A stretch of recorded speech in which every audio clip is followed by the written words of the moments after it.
작년 11월 마지막 주일부터 3개월간 수요 예배 시간에 갈라디아서 말씀을 나눴습니다. 오늘은 갈라디아서의 마지막 본문 말씀인데요. 편지의 형식으로 보면 이 부분은 편지의 마지막 인사말이라고 할 수 있습니다. 마지막 인사말이라고 하면 의뢰이 떠오르는 형식적인 인사를 하고 편지가 마무리될 것 같지만 바울의 마지막 인사는 형식적이지 않습니다. 마지막까지 그는 유대주의자들을 경계하며 흔들렸던 성도들이 참된 복음의 진리로 돌아오기를 간구합니다. 오늘 봉독한 말씀은 내 손으로 너희에게 이렇게 큰 글자로 쓴 것을 보라 라는 특이한 말로 시작합니다. 내 손으로 쓴다 라는 말은 바울이 지금 이 편지를 직접 쓰고 있다고, 이 편지는 바울의 친필 서신이다 라는 걸 확증해주는 표현입니다. 1장 1절에서 이미 편지를 쓰는 사람이 사도 바울이다 라고 밝혔지만 바울은 마지막에 내 손으로 이 편지를 쓴다 라는 말을 굳이 덧붙입니다. 아마도 갈라디아 성도들 중에 바울이라는 이 사람에 대해 의심하는 사람들이 있다 보니 일부러 이런 말을 덧붙인 것 같습니다. 그런데 바울은 자신이 이렇게 큰 글자로 쓰고 있다라고 하지요. 큰 글자로 쓴다라는 말을 문자 그대로 받아들이면 실제로 바울이 편지를 큼직큼직한 글씨로 썼다는 말이 됩니다. 아마도 이 말이 문자적으로 받아들여진다면 갈라디아 성도들은 바울의 육체적인 연약함에 대해 떠올렸을 것입니다. 고린도후서 12장 7절에서 바울은 하나님께서 자신이 너무 자만하지 않게 하시기 위해 육체에 가시를 주셨다라고 말했는데요. 대부분의 학자들은 아마도 바울의 눈에 문제가 있었던 것으로 추정합니다. 그래서 실제로 바울의 다른 편지들을 보거나 특별히 감옥에서 작성한 편지들을 보면 바울이 직접 친필로 쓴 편지들보다는 바울이 내용을 불러주고 불러주는 내용을 다른 사람이 대필하여 보낸 편지들이 있습니다. 눈이 좋지 않아서 일일이 편지를 작성하기가 여의치 않았던 것이죠. 그러나 이 갈라디아서만큼은 바울이 직접 쓰는 편지이고 대신 눈이 좋지 않기 때문에 큼직큼직한 글씨로 편지를 쓴 것입니다. 물론 그렇다고 해서 내가 큰 글자로 너희에게 쓴다라는 이 말을 그냥 문자적으로만 해석할 필요는 없습니다. 큰 글자로 쓴다는 말을 강조하여 쓴다라는 의미로 생각할 수도 있기 때문입니다. 강조의 의미로 생각한다면 이 말은 갈라디아 성도들에게 당부하고 싶은 내용들이 있으니 내가 마지막까지 꼭 그 내용들을 꾹꾹 눌러 담아 쓰겠다라는 뜻이 됩니다. 갈라디아 성도들이 끝까지 자신의 편지를 주의 깊게 읽고 자신의 권면을 마음 깊이 새기기를 바란 것이죠. 12절에서 바울은 유대주의자들이 갈라디아 성도들에게도 할례를 행하라고 말한 그 이유는 혹시나 자신들에게 핍박이 있을 것을 두려워했기 때문이다 라고 말합니다. 바울이 볼 때 그들은 갈라디아 성도들을 진심으로 생각해서 혹여라도 그들이 구원받지 못할까 싶어서 할례를 행하라고 했던 게 아닌 것입니다. 만약 자신들이 할례를 가르치지 않는다면 자신들에게 피해가 올까 두려웠기 때문입니다. 자신들이 할례에 대해 이야기하지 않으면 박해를 받게 될 것이 겁나서 할례를 받으라고 거짓 말을 한 것이죠. 이 말을 달리 생각하면 바울은 유대주의자들도 참된 복음이 무엇인지는 알고 있었다라고 생각한 것 같습니다. 만약에 그들이 아예 참된 복음에 대해 모르는 사람이었다면, 그들이 진리에 대해 모르는 사람들이었다면 아마도 그들이 모르기 때문에, 그들의 무지함 때문에 할례를 전하는 사람들이다 이렇게 말했을 겁니다. 그들이 뭘 모르기 때문에 그런다고 말할 수 있었겠죠. 그러나 그들은 박해를 피하기 위해 할례를 가르쳤다라고 설명합니다. 바울이 생각할 때 그들도 복음의 진리가 무엇인지 알고 있었지만 그 복음의 진리를 온전히 전했을 때, 그리스도의 십자가 복음만을 전했을 때 그들이 감당해야 할 핍박과 박해가 두려웠던 것입니다.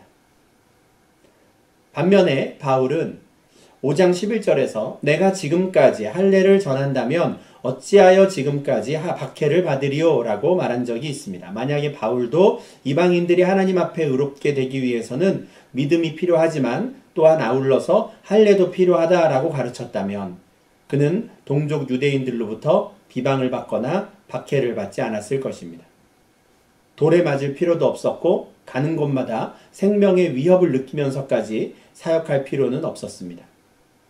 그러나 그는 율법의 행위로 말미암아 의롭게 될 수 없다라는 복음의 진리만을 가르쳤기에 동족들로부터 박해를 받았습니다.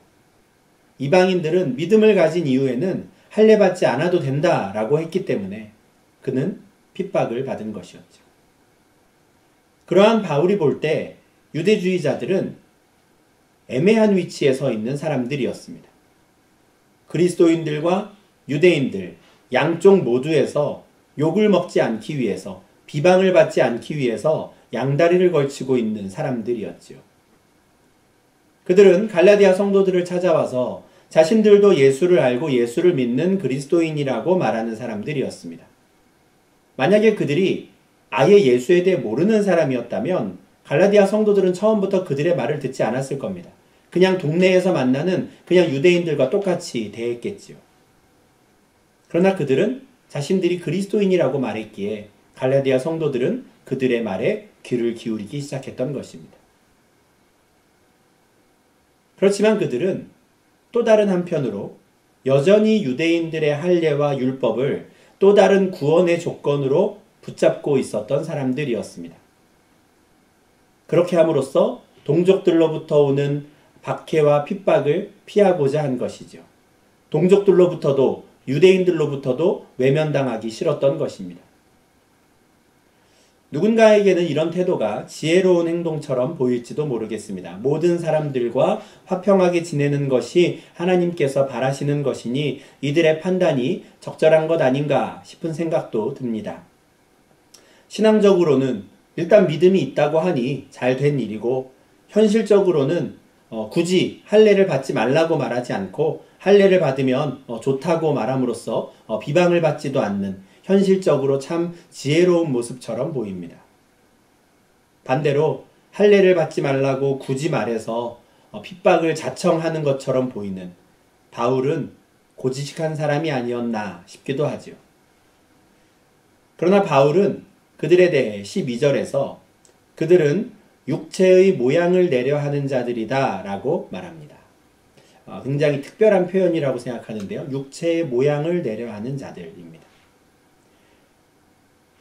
앞서 바울은 아마 그들을 참된 진리를 알매도 불구하고 그 진리를 온전히 따르지 않고 양쪽에 양다리를 거치고 있는 사람처럼 보였을 것이다 라고 말씀을 드렸는데요. 겉으로 볼 때는 그리스도인처럼 보이지만 바울이 볼 때 그들은 진짜 그리스도인이 아니었던 것입니다. 또한 정통 유대교의 관점에서 보더라도 그들은 진짜 유대인이 아니었습니다. 그들은 할례를 이야기하지만, 그리고 할례받은 자신들의 육체를 자랑하지만 실제로는 아무런 율법을 지키지 않는 사람이었습니다. 율법을 지키는 일에 관심이 없었지요. 13절에서 바울은 그들이 할례를 받았지만 스스로 율법을 지키지는 않는다라고 비판합니다. 그래서 지금 바울은 그들을 육체의 모양을 내려 하는 자들이라고 말한 것입니다.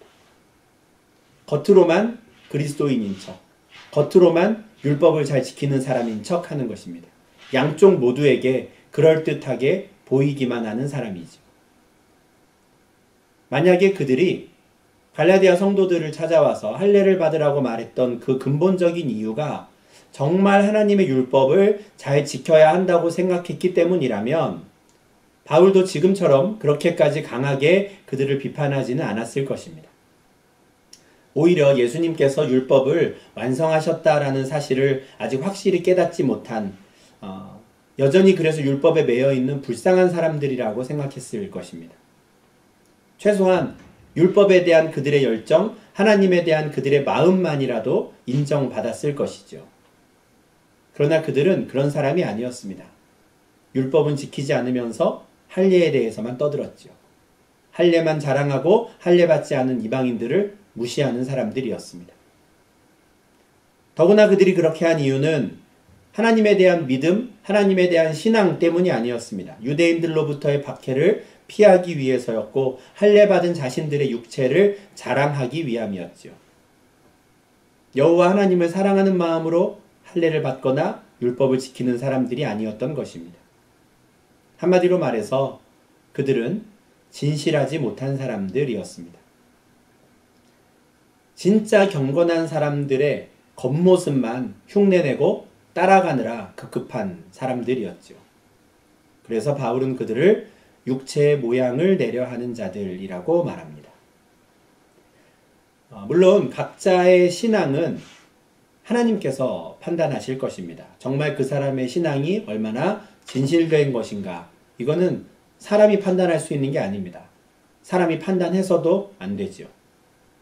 그래서 유대주의자들에 대한 이와 같은 바울의 판단이 성급하거나 교만한 것은 아닌가 생각해 볼 수도 있습니다.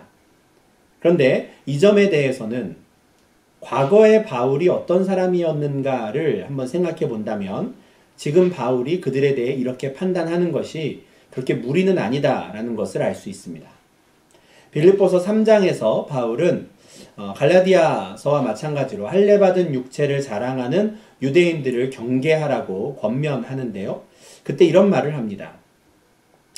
나도 육체를 신뢰할 만하며 만일 누구든지 다른 이가 육체를 신뢰할 것이 있는 줄로 생각하면 나는 더욱 그러하리니 나는 8일 만에 할례를 받고 이스라엘 족속이요 베냐민 지파요 히브리인 중에 히브리인이요 율법으로는 바리새인이요 열심으로는 교회를 박해하고 율법의 의로는 흠이 없는 자라. 이게 바울 자신에 대한 소개입니다. 과거의 자신에 대한 소개죠. 바울은 할례받은 육체를 갖고 있던 사람입니다. 또한 그는 할례받는 것에 그치지 않고 바리새인으로 살았습니다. 바리새파는 당대 모든 유대인들이 인정하는 율법주의자들이었습니다. 정말 말 그대로 율법을 1.1획이라도 어기지 않고 지키려고 애썼던 사람들이죠. 차원이 다른 수준으로 율법을 지켰던 사람들입니다. 그들이 얼마나 철저하게 율법을 지키는 사람들이었는가에 대해서는 당대에 의심하는 사람들이 없었습니다. 오죽하면 바울이 바리새파로 지냈던 자신의 과거 모습에 대해 율법의 의로는 흠이 없는 자였다라고까지 말하겠습니까? 그래서 바울은 정말 율법을 지키는 사람의 삶은 어떤지에 대해서 누구보다도 분명히 알고 있었습니다. 그런 그의 눈에 갈라디아 성도들을 미혹하고 있는 유대주의자들의 모습은 너무 어설퍼 보였던 것이죠. 한눈에 봐도 진짜가 아니었던 것입니다. 그들은 맨날 할례에 대해서 떠벌리지만 정작 율법에는 아무 관심이 없는 사람들이었습니다. 태어난 지 8일 만에 그들도 할례를 받았었겠지요. 그러나 그때 내가 왜 할례를 받았었는지, 왜 우리 부모는 나에게 할례를 행했는지 그 의미조차 제대로 알지 못하고 자신이 할례 받았던 사실을 기억하지도 못할 그때에 받았던 그 할례를 이제 와서 자랑하며 자기 자신의 의지로는 스스로는 율법을 지킬 생각이 전혀 없는 사람들이었습니다. 그래서 그들은 겉모습으로만 그럴듯하게 흉내내는 사람들이라고 하는 것이죠. 물론 그렇다고 해서 바울이 그들과는 다른 자신의 육체를 자랑하기 위해 그들은 겉모습만 흉내내는 사람들이다라고 판단하고 그렇게 말하는 것은 절대 아닙니다. 갈라디아서에서 바울은 자신의 과거에 대해 아무런 언급을 하지 않습니다. 왜냐하면 이제 그는 오직 우리 주 예수 그리스도의 십자가만을 자랑하는 사람이 되었기 때문입니다. 1장 1절에서 말한 대로 하나님의 뜻에 따라 예수 그리스도의 사도가 된 바울에게 있어서 육체의 할례는 더 이상 아무런 자랑거리가 되지 못했습니다. 그리스도로 말미암아 세상의 자랑거리들은 다 십자가에 못 박았기 때문입니다. 그리스도의 십자가로 인해 더 이상 바울은 세상에 속하지 않고 하나님 나라에 속한 자가 되었기 때문입니다. 그래서 그는 더 이상 세상에서의 자랑거리, 육체의 자랑거리에는 관심이 없어졌습니다.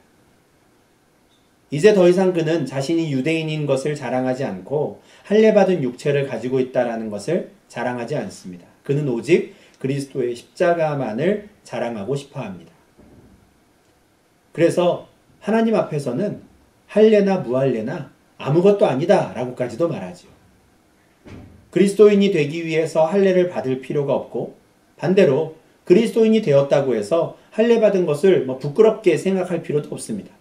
할례를 받든 안 받든 무할례자이든 아니든 아무 상관없는 것이죠. 그냥 그건 아무것도 아닙니다. 하나님 앞에 중요한 것은 오직 이것밖에 없는데요. 새로 지으심을 받은 자인가 아닌가 하는 것뿐입니다. 바울이 마지막으로 갈라디아 성도들에게 꼭 하고 싶었던 말이 이겁니다. 정말 중요한 것은 오직 새로 지으심을 받은 자인가 하는 점입니다. 내가 오직 그리스도의 십자가에 대한 믿음으로 그리스도와 연합한 사람인가? 내가 겉으로 받은 할례가 아니라 진짜 내 마음의 할례를 받은 사람인가? 나는 물과 성령으로 거듭난 사람인가? 하는 질문이 중요한 질문이지, 당신은 할례를 받으셨습니까? 할례 받지 않았습니까? 하는 것이 중요한 질문이 아니라는 것이죠.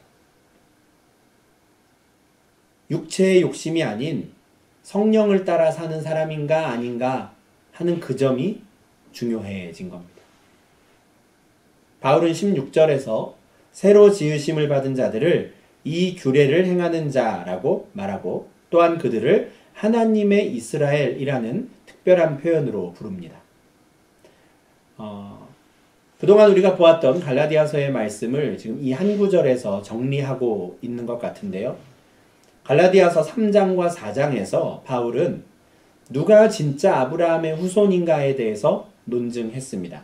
육체의 할례를 받은 사람이 아니라 아브라함과 같이 하나님께서 약속하신 바로 그 자손에 대한 믿음을 가진 사람이 아브라함의 진짜 참된 후손이다 라고 말했지요. 그들에 대해 오늘 본문 16절에서는 그들이야말로 하나님의 이스라엘이다 라고 말합니다. 또한 갈라디아서 5장과 6장에서는 더 이상 육체의 욕심을 따라 행하지 말고 성령을 따라 행하며 그리스도의 법을 성취하라 라고 강하게 권면했는데요. 이것이 오늘 본문 16절에서는 이 규례라는 말로 표현됩니다. 여기서 말하는 이 규례가 앞서 2절에서 말했던 그리스도의 법인 것이죠. 오직 새로 지으심을 받은 사람만이 하나님의 이스라엘이 되어 성령으로 말미암아 그리스도의 법을 성취하는 삶을 살 수 있습니다. 그리고 그와 같은 삶을 사는 자들에게 하나님께서는 평강과 긍휼을 베풀어 주실 것입니다. 바울은 이처럼 16절에 이 짧은 축복 기도를 통해서 갈라디아서 전체에서 다뤘던 내용을 한 줄로 정리합니다. 그리고 마지막으로 바울은 더 이상 갈라디아 성도들이 자신의 사도성을 의심하거나 다른 복음을 쫓는 일로 자신을 괴롭게 하지 않기를 당부합니다. 바울은 내 몸에 예수의 흔적을 지니고 있으니 자신을 의심하지 말라고 부탁하지요. 그리고 그들에게 우리 주 예수 그리스도의 은혜가 임하기를 간절히 기도함으로써 이 모든 편지를 마무리합니다. 육체를 자랑한다고 하면 바울에게는 많은 자랑거리들이 있었습니다. 앞서 빌립보서 3장 말씀을 제가 읽어드렸는데 그 모든 것들이 그의 자랑거리가 될 수 있습니다. 그러나 그는 더 이상 육체를 자랑하지 않습니다. 할례의 흔적을 자랑하지 않죠. 유대주의자들은 박해를 피하기 위해서 할례받은 육체를 자랑했었습니다. 그런데 바울은 그 할례를 자랑하지 않았기에 박해를 받았지요. 그리고 그는 그 박해로 말미암아 그의 몸에 예수의 흔적을 새기게 되었습니다. 그리고 이제 그가 자신의 몸에 대해서 가장 자랑스럽게 생각하는 것은 바로 그 예수의 흔적이 되었습니다. 바울의 몸에 있는 예수의 흔적이 무엇인지 잘 알고 있을 갈라디아 성도들도 이제는 더 이상 바울을 괴롭게 하지 말고 참된 복음의 진리로 돌아와야 할 것입니다. 바울이 바랬던 것이 그것이었죠. 그리스도인이 된다라는 것은 육체의 모양을 내는 것이 아닙니다. 그리스도인이 된다는 것은 겉으로 드러나는 모습만이 아니라 자신의 가치관과 세계관, 삶의 태도가 모두 그리스도 중심으로 바뀌는 것입니다. 그냥 내가 성경책을 들고 다닌다고 해서 성경이 내 가방 속에 들어있다라고 해서 내가 그리스도인이 되는 것이 아닙니다. 예수님께서 승천하시기 전에 제자들에게 마지막으로 부탁하신 말씀을 보면 그리스도인이 된다라는 것의 의미를 분명히 알 수 있습니다. 마태복음 28장 19절과 20절에서 예수님께서는 모든 민족을 제자로 삼아 아버지와 아들과 성령의 이름으로 세례를 베풀고 내가 너희에게 분부한 모든 것을 가르쳐 지키게 하라고 하셨습니다. 세례를 받는 것만으로 예수님의 제자가 되는 것은 아닙니다. 예수가 그리스도이심을 믿음으로 받아들인 후에는, 그래서 세례를 받은 후에는 예수님께서 제자들에게 분부한 모든 것, 곧 예수께서 이 땅에 계실 때 가르치시고 전파하신 모든 말씀들을 배워야 합니다. 그런데 그 말씀을 배우는 것만으로도 또 예수님의 제자가 되었다고 할 수는 없습니다. 예수님의 말씀을 지켜야 합니다. 그 말씀에 따라 살아야 하는 것입니다. 이것이 바로 예수님께서 마지막으로 사도들에게 부탁하신 이제 모든 민족을 제자로 삼는, 그들을 그리스도인이 되게 하는 방법입니다.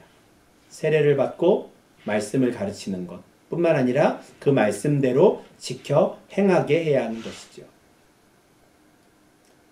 사도행전을 보면 이 부탁을 받은, 이 명령을 받은 제자들이 이 말씀의 내용을 잘 기억하고 그 말씀에 따라서 모든 민족을 제자로 삼기 시작했다라는 것을 알 수 있습니다.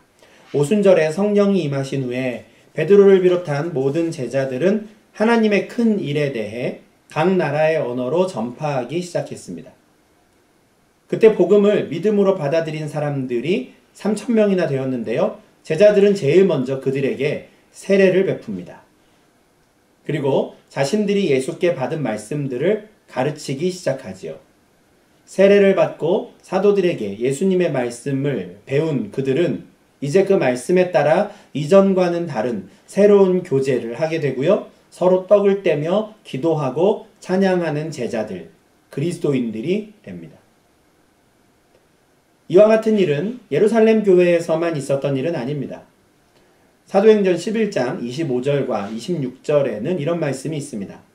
바나바가 사울을 찾으러 다소에 가서 만남에 안디옥에 데리고 와서 둘이 교회에 1년간 모여 있어 큰 무리를 가르쳤고 제자들이 안디옥에서 비로소 그리스도인이라 일컬음을 받게 되었더라.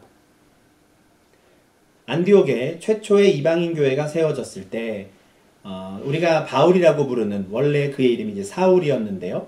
바로 이 사울과 바나바가 그곳에서 1년간 열심히 말씀을 가르쳤습니다. 그 결과 안디옥의 성도들은 제자들이 되지요. 세례를 받고 예수께서 분부한 모든 것을 배우고 또 그것을 지켜 행하는 사람들이 된 것입니다. 그리고 그렇게 그들이 제자가 되었을 때 안디옥의 시민들은 그들을 그리스도인이라는 이름으로 부르기 시작합니다. 그리스도인이라는 말은 안디옥의 성도들이 스스로 자신들에게 붙인 이름이 아니었습니다. 안디옥에 살던 사람들, 그 시민들이 그들을 바라보며 저들은 그리스도를 따르는 사람들이야 라고 말하기 시작했고 그것이 바로 그리스도인, 크리스찬이 된 것입니다. 그들의 삶의 모습이 자신들과는 달리 그리스도의 가르침에 따라 사는 사람들이었기 때문이죠. 예수를 모르던 사람이 복음을 듣고 믿음으로 받아들여 세례를 받는 것 정말 귀한 일입니다.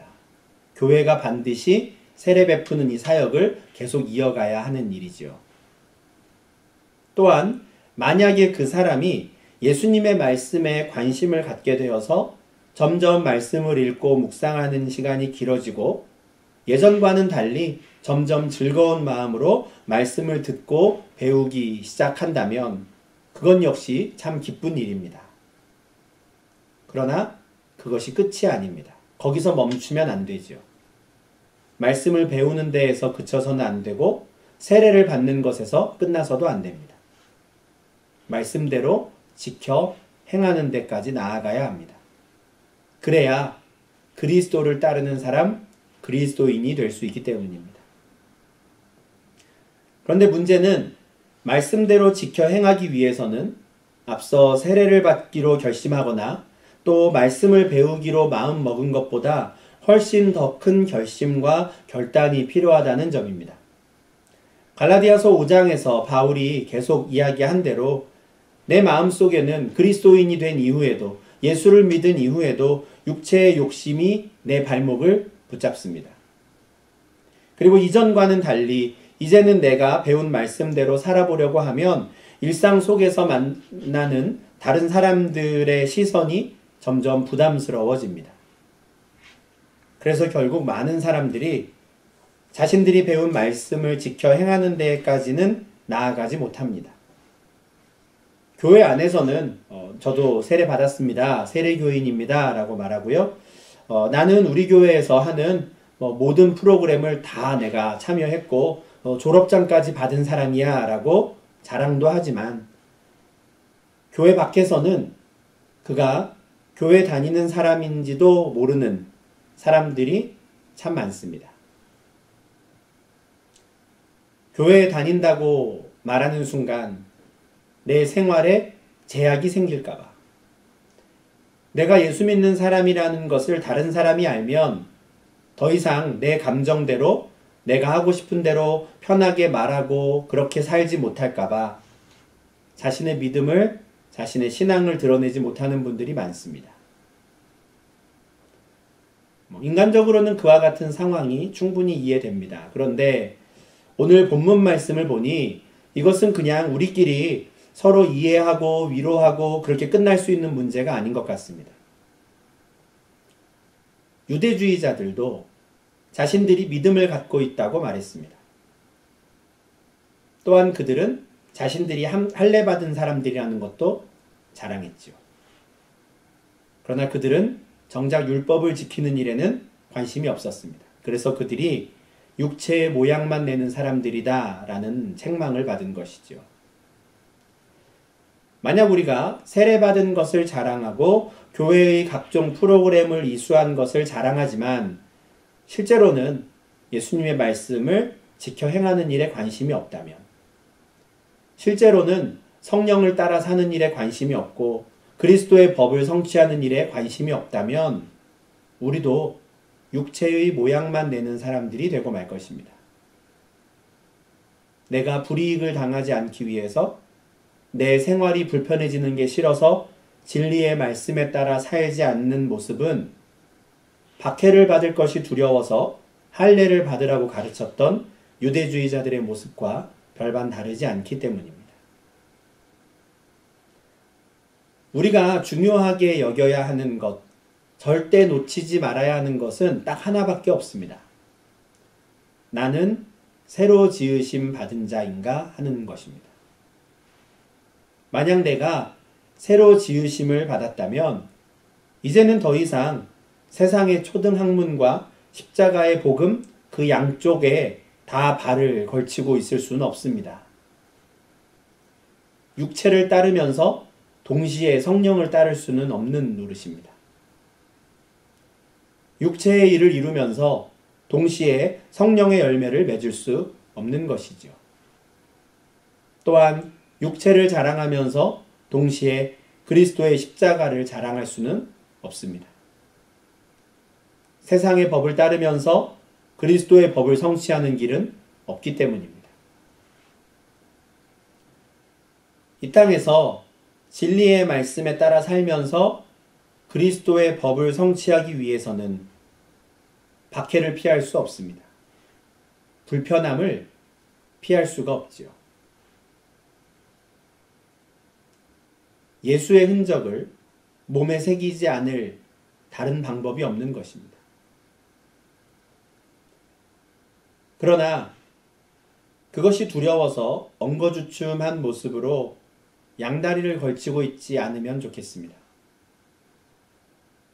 박해를 당하고 비방을 당했던 바울에게 하나님의 은혜와 평강이 임했던 것처럼, 그래서 그가 자신이 받은 동일한 그 평강과 긍휼을 갈라디아 성도들에게 간구했던 것처럼 우리가 그리스도의 규례를 따라 그리스도의 법을 성취하고자 할 때 하나님의 평강과 긍휼이 우리에게 임할 것입니다. 날마다 그리스도의 십자가만을 자랑하며 그리스도의 규례를 따라 행하는 참된 그리스도인이 될 수 있기를, 참된 하나님의 이스라엘이 될 수 있기를 간절히 소망합니다. 나와 나의 자녀와 나의 가정과 우리 교회가 정말 하나님의 이스라엘이 되어서 오직 그 규례만을 따라 살아가는 복된 하나님 나라의 백성들이 될 수 있기를 바랍니다. 그때 우리에게 우리 주 예수 그리스도의 은혜가 임하리라 믿습니다. 기도하겠습니다. 하나님 아버지 감사합니다. 갈라디아서 말씀을 통하여 우리에게 주어진 참된 복음의 진리가 무엇인지 알게 하시고 그리스도께서 우리를 얼마나 자유케 하셨는지 또 알게 하시며 이제는 우리가 그 자유를 가지고 성령을 따라 행하며 그리스도의 법을 성취해야 한다는 것을 배우게 하시니 감사를 드립니다. 하나님, 우리의 신앙생활이 육체의 모양만을 내는 것에 그치지 않기를 원합니다. 세례받은 것을 자랑하고 교회의 여러 프로그램에 참여하는 것, 내가 날마다 성경을 얼마나 열심히 읽는지를 자랑하는 것에 그치지 않기를 원합니다. 우리가 배우고 듣고 깨달은 그 말씀대로 지켜 행하는 자들 되게 하시고 오직 그 규례를 지켜 행하며 하나님의 이스라엘이 되어서 이 땅을 살아가는 저희 되게 하여 주시옵소서. 그 일을 위해서 우리의 몸에 예수의 흔적이 새겨진다면 기꺼이 그 흔적을 새기게 하시고 나의 육체가 아니라 내 몸에 새겨진 그 예수의 흔적을 자랑하며 그것에 감사하며 살아가는 저희 되게 하여 주시옵소서. 그때 주께서 우리에게 긍휼과 평강과 은혜를 더하여 주실 줄 믿습니다. 하나님, 우리가 그 하나님을 신뢰하게 하시고 믿음 가운데 하루하루를 살아가는 저희 되게 하여 주시옵소서. 예수님 이름으로 기도합니다. 아멘.